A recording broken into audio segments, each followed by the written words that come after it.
en estos días uno oye muchas cosas que le enturbian la mente, porque algunas son muy nuevas, otras, la mayoría muy incomprensibles. Si usted vemos el panorama político, tanto nacional como internacional, pero el nacional en este momento es bien complicado. En algún momento alguien me dijo, con una gran pesadumbre, que cómo iban a hacer para negociar esas partes irreconciliables. Entonces, a mí me quedó grabada la idea de lo irreconciliable. ¿Cómo es posible que un compatriota o una compatriota diga que hay dos grupos de costarricenses irreconciliables? Eso para mí es una idea irreconciliable con mi manera de ver el mundo. Sí, suena, pero es como contradictorio. Claro, sí, pero sí. Negociar, bueno, aparte de lo que signifique negociar, decir que puede haber irreconciliabilidad entre costarricenses me golpea. Y entonces, de pronto vi una noticia internacional que, por cierto, la prensa costarricense la trata con una gran mezquindad, y lo voy a decir para que lo oigan los periodistas y los dueños del periódico, porque a mí me da la impresión de que para ciertas noticias extranjeras piden permiso primero a la embajada de los Estados Unidos y ponen atrocidades. Este es el caso de las noticias que salen de una reunión que hubo en Corea. Se está realizando. Sí, sí. En los días que estamos grabando este programa. Exacto, acaba, ya hubo, es que lo que vi fueron los resultados. Entonces, ahora, bueno, el asunto es que se reúnen en la capital de Corea del Norte, los dos presidentes. Yo no digo con un gran recibimiento que le hicieron al presidente de Corea del Sur. Exacto. Con marchas, manifestaciones, desfiles de júbilo. Exacto. Caramba, uno decía, ¿qué es esto? Y terminó la reunión con una ceremonia casi simbólica en un lugar en la frontera con China, donde hay un santuario del que, por razones que yo no entiendo, no pude ahondar en eso, se deriva la autoridad del jefe de Estado de Corea del Norte. Es una cosa muy extraña, porque tratándose de un régimen que se supone marxista, o bueno, algo por el estilo, saca sus atributos de una tradición que obviamente no tiene que ver nada con las creencias más modernas, pero en todo caso, eso es simbólico y bueno, impresionante. Pero tan irreconciliables como eran esos dos, porque hace unos meses se decían que eran irreconciliables. Sí, claro. Y uno visitaba, como yo tuve la oportunidad de hacerlo, el lado sur de la zona desmilitarizada, y a mí aquello me daba la impresión de que era una jaula de simios representando lo más grotesco que tiene la especie humana, haciéndose gestos de agresión, incluidos los gestos de los gorilas norteamericanos que estaban con los gorilas sudcoreanos y frente a los gorilas norcoreanos. Era un circo de gorilas militarescos, terrible. A mí me repugnó mucho ese espectáculo. Pero ahora viene, y ahora sí, los comunicados finales, los acuerdos finales. Y eso es lo que la prensa nuestra como que trató con mezquindad, porque son importantísimos, pero aquí en la prensa aparecen las objeciones porque Estados Unidos cree que no son suficientes. Y todo eso lo hicieron sin Estados Unidos presente. No estaban ni Estados Unidos, ni Rusia, ni China, ni Colombia, que dejó un montón de cadáveres colombianos en la guerra de Corea, que eso la gente lo comenta poco. ¿Qué fueron a hacer unos pobres colombianos a morir ahí? Ni los protectorados de Australia y Nueva Zelanda tampoco estaban. Y entonces estos señores firman unos acuerdos que incluyen cuestiones fundamentales. A mí, hablar de irreconciliable entonces se convierte en una grotesquería, porque si en aquel caso lograron llegar a esos acuerdos tan importantes, ahí hay de por medio sangre por miles y miles. 1 millón de niños quedaron huérfanos en Corea del Norte como resultado de la guerra de 1950-1953. ¿Eso da una idea Sí, sí, ahí, de lo que fue una guerra? ahí tiene, quedó arrasado el país. Pero ese millón de niños, el gobernante de Corea del Norte en ese momento, Kim Il-sung, que es como el gran maestro ahí, el gran líder, el gran sol, como dicen los coreanos, que nunca se apaga, etcétera, ¿verdad? Adoptó como política de Estado a todos esos niños y les dieron la mejor educación, el mejor cuidado, etcétera. Por eso es que ahí todo el mundo se llama Kim, Sí, sí. ¿verdad? Y es más o menos normal que eso suceda. Pero esa fue una de las políticas sociales que impulsó Kim Il-sung en ese momento, cuando en ese momento y todavía hasta los años 80, Corea del Norte también era de alguna manera un país que tenía mucha dinámica económica y se daban esos lujos y podían hacerlo. Y ahí viene eso.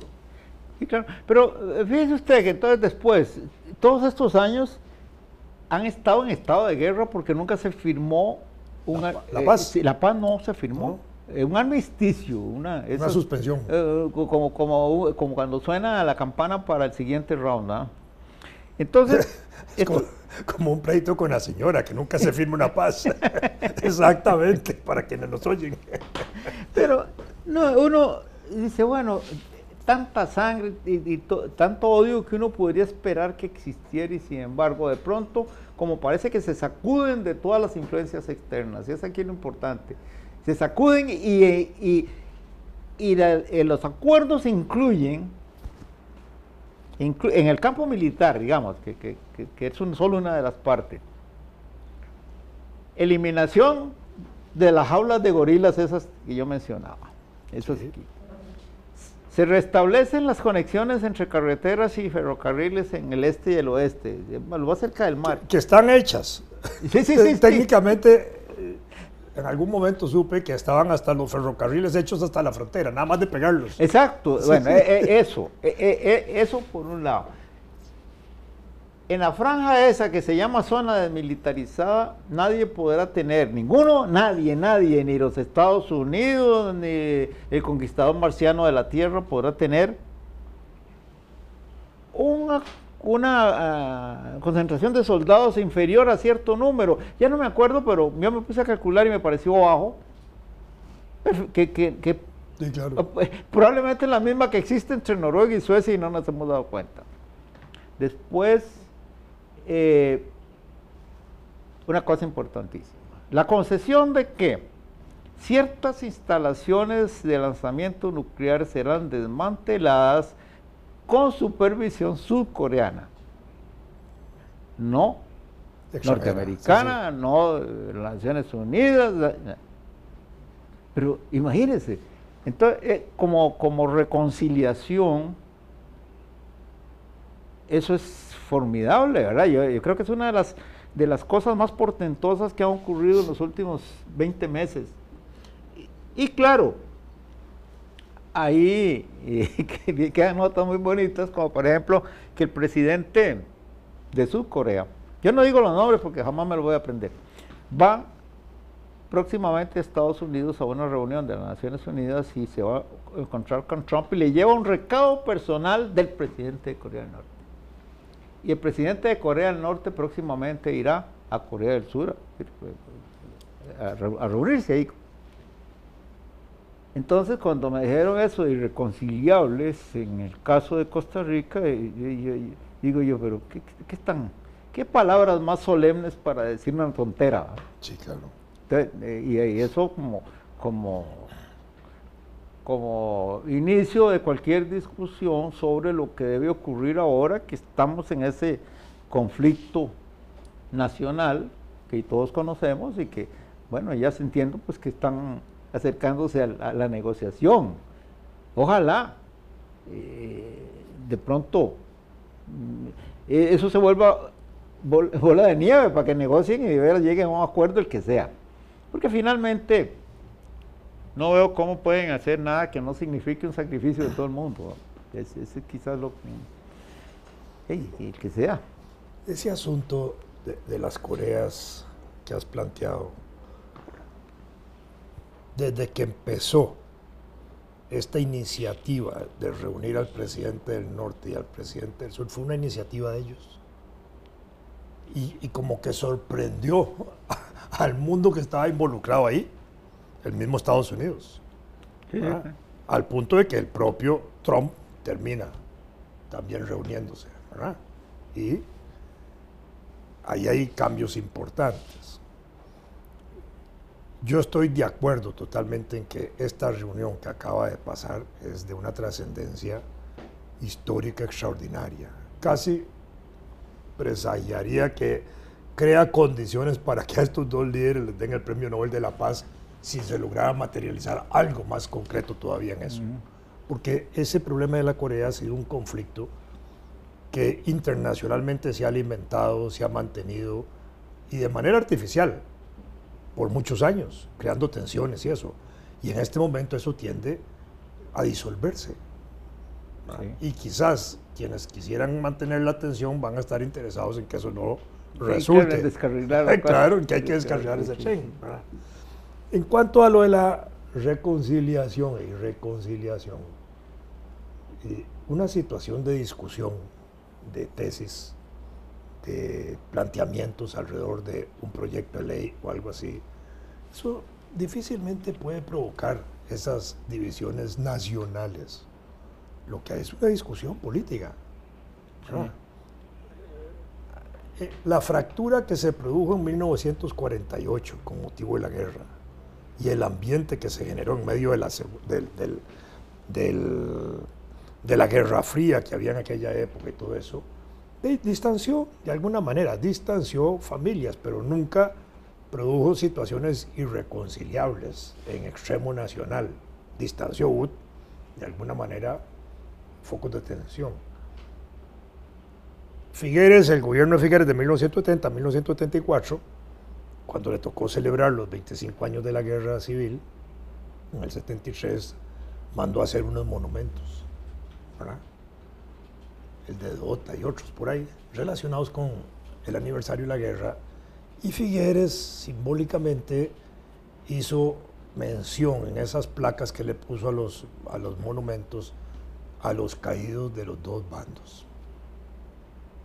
Y con eso estaba sellando una situación superada por la guerra, ¿verdad?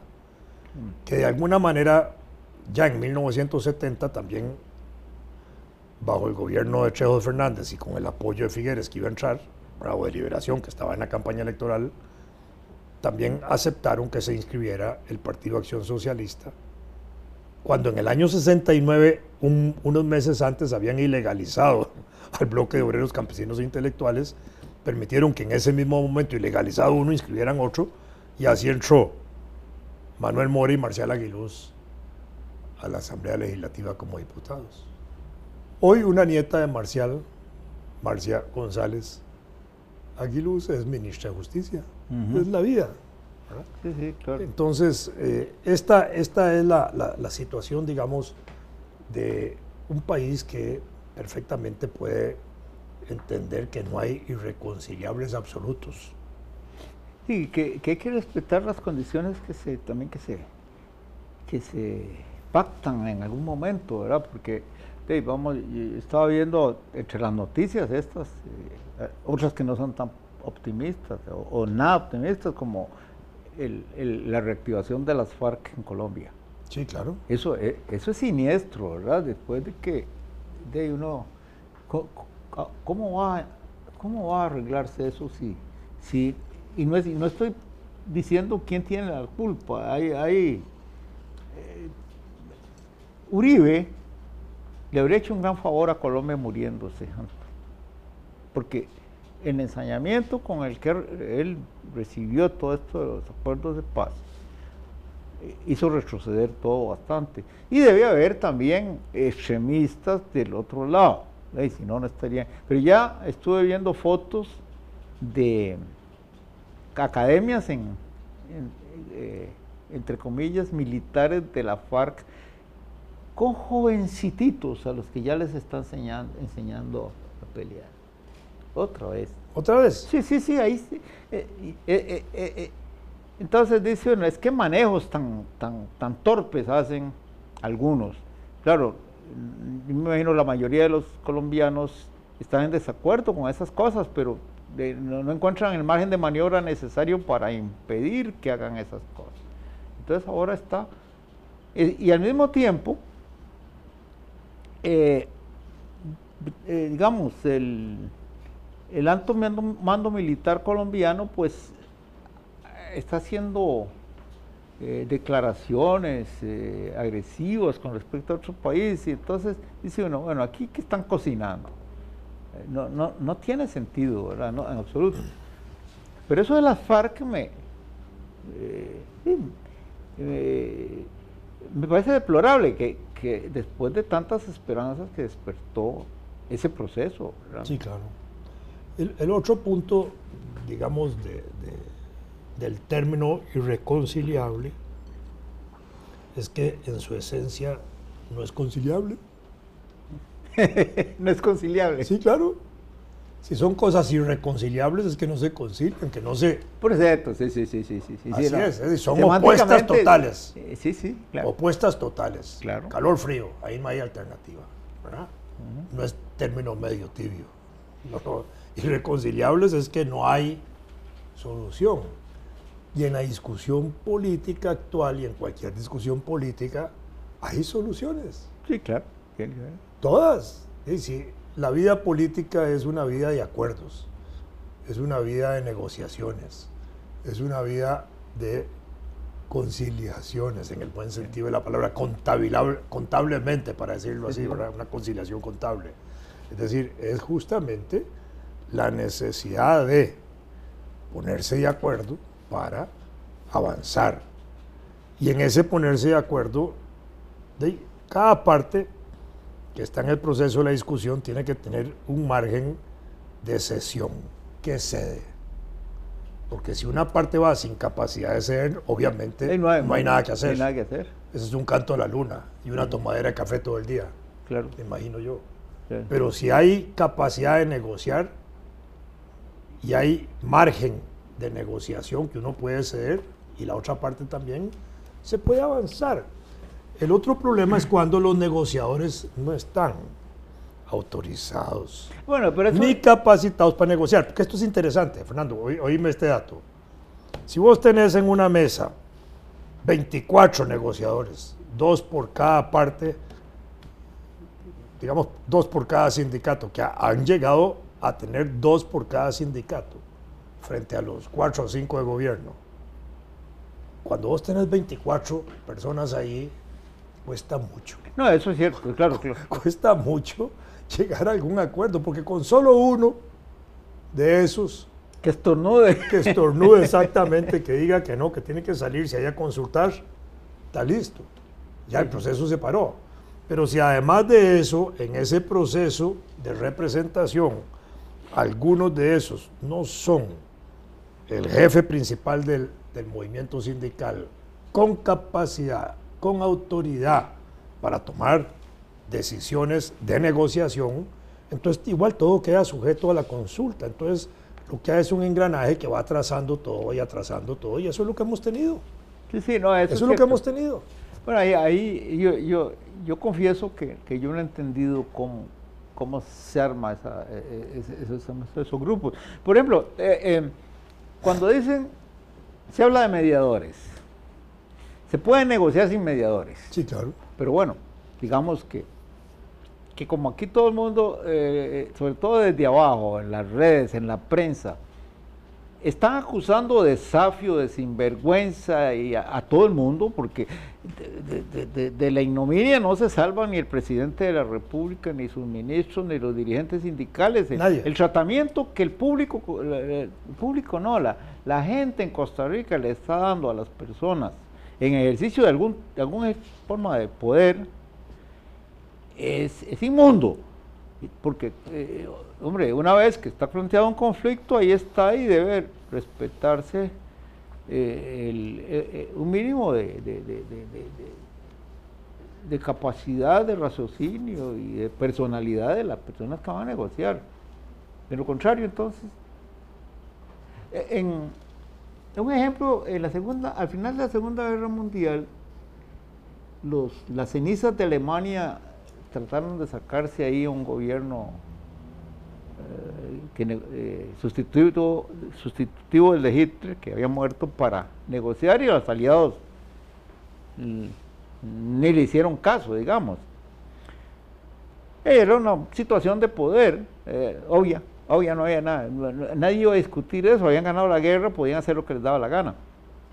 Pero no estamos muy lejos de un caso así. Entonces tiene que haber, de verdad, un respeto mínimo, respeto por los que están negociando. Y ahora, cuando se habló de mediadores, de pronto se habla de que lo decía la iglesia. Ya en otras circunstancias en Costa Rica la iglesia fue la mediadora en conflictos. Nosotros lo vimos en la época del 48, en conflictos más concentrados, pero yo prefiero que sea eso a que no haya nada que arme el cuadro para que comiencen a hablar, ¿verdad? Porque aquí se habla a veces de mediadores como el espacio, nada más físico y con personas que pueden garantizar la posibilidad del encuentro. Sí, no porque ellos tengan la iniciativa. Sí, claro. Ellos no la tienen, son nada más directores de debate. Exacto. Dice que hay que aterrizar.